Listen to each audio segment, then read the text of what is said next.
Let's go over this MCAT pulmonary problem. Compared to oxygen, carbon monoxide maintains a partial pressure gradient across the alveolar membrane for a longer duration because... So really quickly, I'm going to explain what partial pressure is. So as we inhale any gas, it's going to go into our lungs, into our alveoli, and then it has to diffuse across our capillaries. So partial pressure is going to be the driving force that's going to allow a gas to diffuse from the lungs into the blood. This rate of diffusion is going to depend on how tightly a gas can bind to the red blood cells.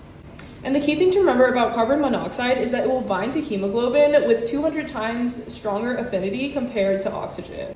So because of that, it can bind at a much lower partial pressure compared to oxygen. You can see that for any given partial pressure, it can bind, the percent of hemoglobin that's bound to carbon monoxide is greater than the percent that's bound to oxygen.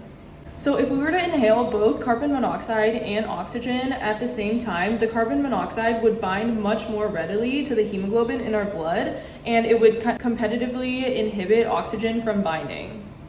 So going back to the answer choices, we can see that carbon monoxide binds to hemoglobin much more rapidly compared to oxygen, which limits its presence in the plasma.